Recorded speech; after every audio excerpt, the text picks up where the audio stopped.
Hello guys! Welcome back to my YouTube channel, and for today's video ay pag-uusapan naman natin kung paano mag-apply ng monetization kay YouTube, or paano mag-apply sa YouTube Partner Program, or paano ma-monetize ang YouTube channel mo. Ay, napakarami. Siguro mas magandang bigyan ko na lang siya ng title as YouTube Monetization Process Step-by-Step Guide. So kahapon, June 25, 2020, ay na-reach ko na yung 4,000 public watch hours. So, ang unang step na kailangan mong gawin para ma-monetize yung YouTube channel mo ay syempre, dapat meron kang YouTube channel. At gagawa tayo ng separate na video kung paano nga ba gumawa or paano magkaroon ng sarili mong YouTube channel. Pangalawang step is kailangan ma-reach mo muna yung 1,000 subscribers and 4,000 public watch hours na requirement ni YouTube. Gumawa ako ng separate na video para doon at ilalagay ko yung link sa description box kung paano nyo siya ma-achieve or paano nyo siya ma-reach. So guys, binuksan ko yung PC ko para maipakita ko sa inyo kung paano mag-apply sa YouTube Partner Program ng step-by-step guide. Pangatlo is kailangan i-connect mo yung YouTube channel mo kay YouTube Partner Program at kay Google AdSense. Alam naman natin na kapag meron ng ads yung videos mo is doon ka palang kikita.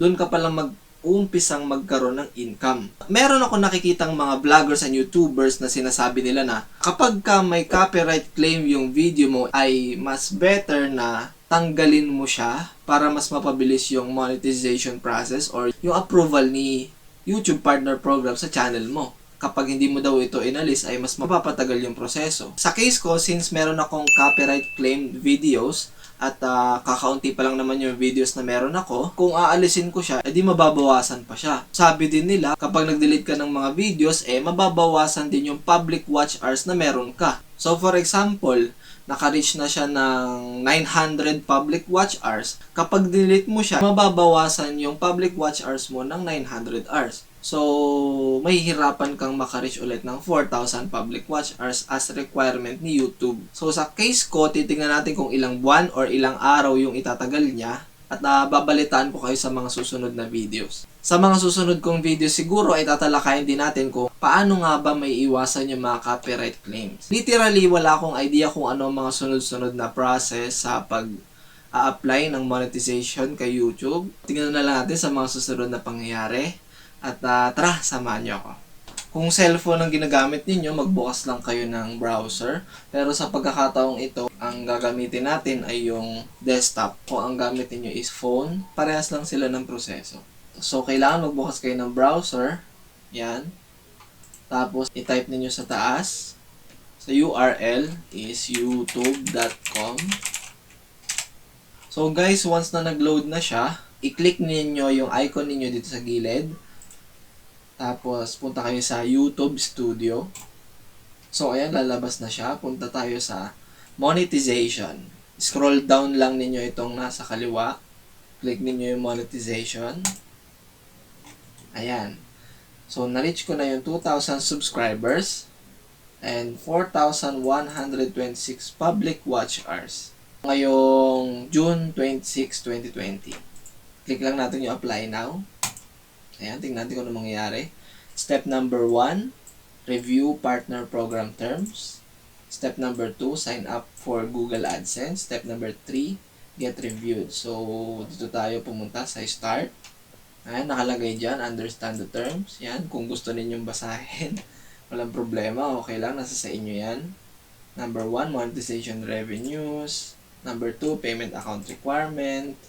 Number 3, payment terms, limitation and taxes. Number 4, termination. Number 5, governing law. Number 6, miscellaneous.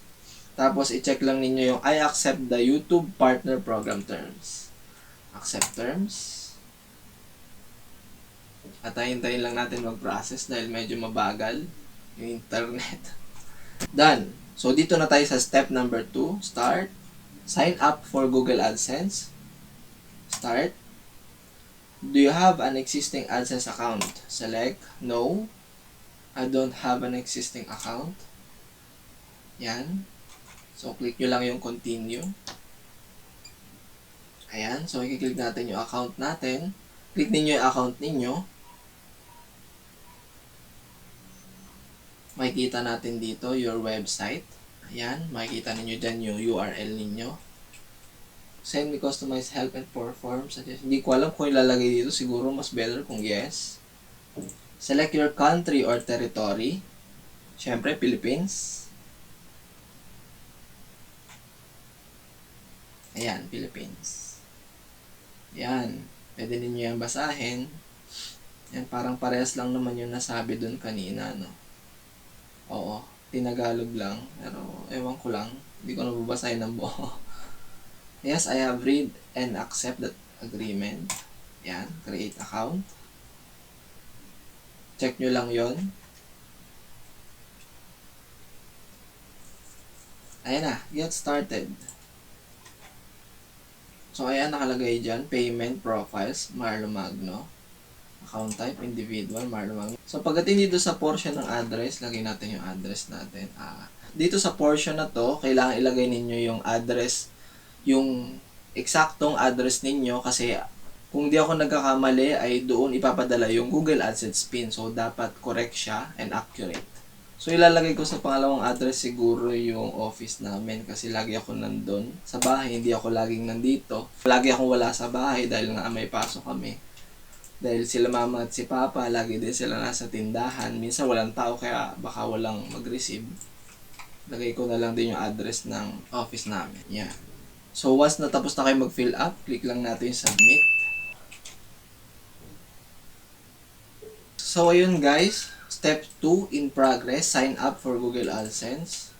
So, di ko alam kung bakit ganun yung step 3 nakalagay dito sa step number 3. YouTube will review your channel to make sure it complies with the YouTube monetization policies.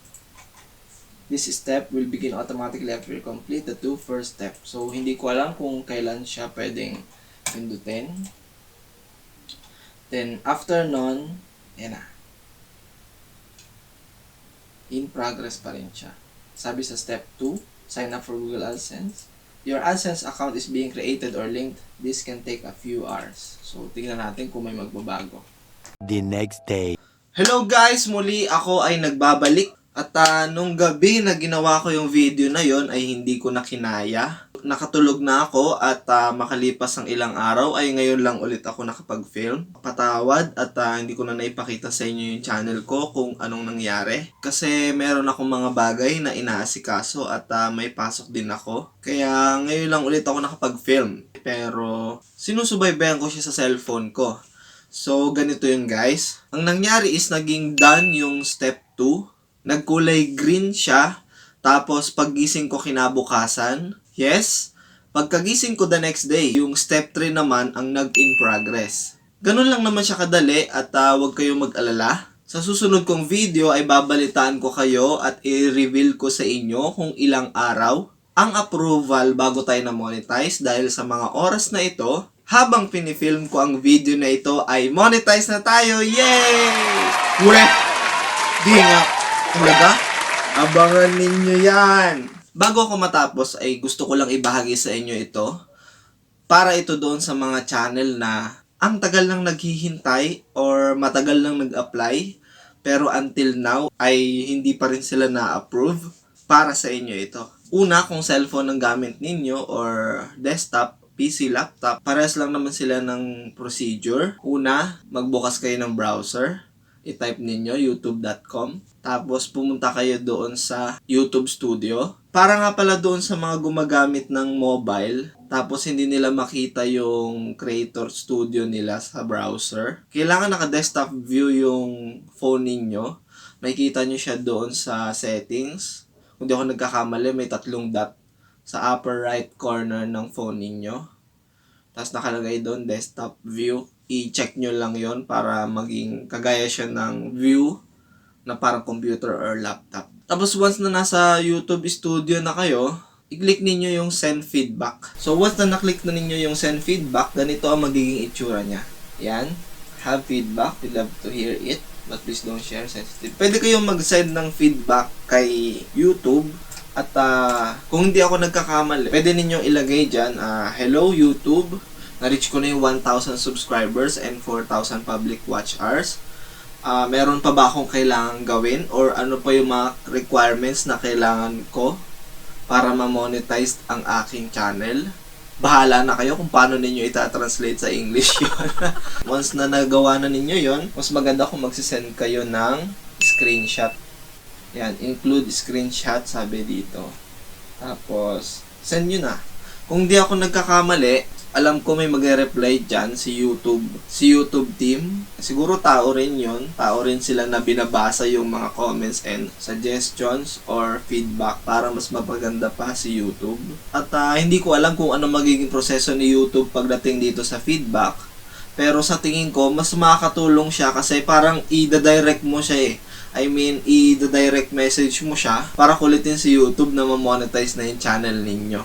So sa pagkakataong ito ay hindi na natin siya gagawin dahil since na-monetize naman na tayo, makikita ninyo dyan sa gilid, monetization, may $sign tapos naka-on. Sabi ko nga, late ko na nagawa tong video na to. Itong continuation ng video na to, pasensya. At sige, lagyan natin ng thrill. Kung sino man ang makakahula kung anong date ko pinifilm tong video na to, mananalo ng 100 pesos load.